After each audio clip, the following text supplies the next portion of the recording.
Hello guys, what's up once again? Palaboy OFW here. So for today's vlog mga idol, magre-react tayo kasi may nabuhay.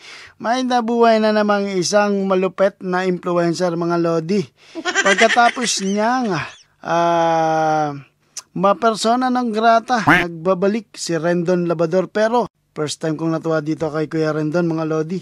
Kasi iba yung pananaw niya ngayon, iba yung atake ni Rendon Labrador. Ano kayong binabalak na ito ni Rendon Labrador? Siguro tatakbo rin tong politician. Oh, let's see. Pero napakaganda ng kanyang sinabi dito mga lodi ha.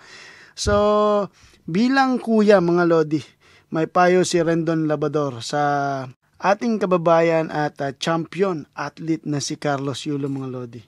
So, tignan natin yung sabi ni Kuya Rendon Labrador patungkol sa problema ni Carlos Yulo at sa kanyang ina. So, basahin natin. Ito yung sabi ni Kuya Rendon natin mga lodi ha. Ito ang sabi niya.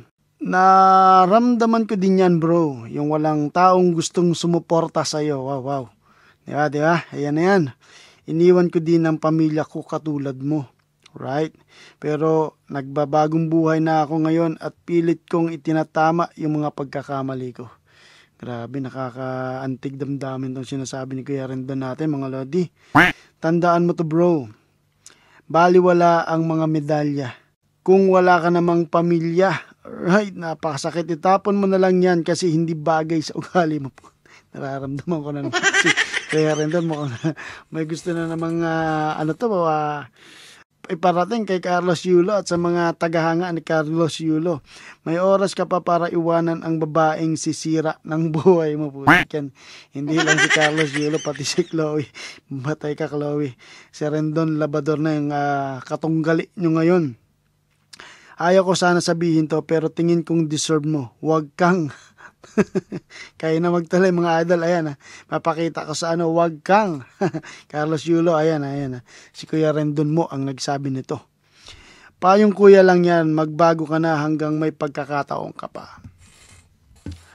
So yun yung gustong iparating ni Kuya Rendon Labrador natin, Carlos Yulo. Sana makinig ka kasi may oras pa para magbago at humingi ka ng tawad sa nanay mo. Grabe. Kasi malapit na Pasko, magsa-celebrate ka ng Christmas, nakakaboring yan, dalawa lang kayo ni Chloe magsasama. Wala, hindi masaya ang buhay. Kaya habang maaga pa, makinig ka kay Kuya Rendon Labrador mo, Carlos Yulo. Kasi may chance ka pa, hindi mo napapansin, kada endorse mo talagang maraming against sa mga actions mo. Kasi tayo ay isang Pilipino na alam natin sa sarili natin, tayo ay makapamilya. Diba?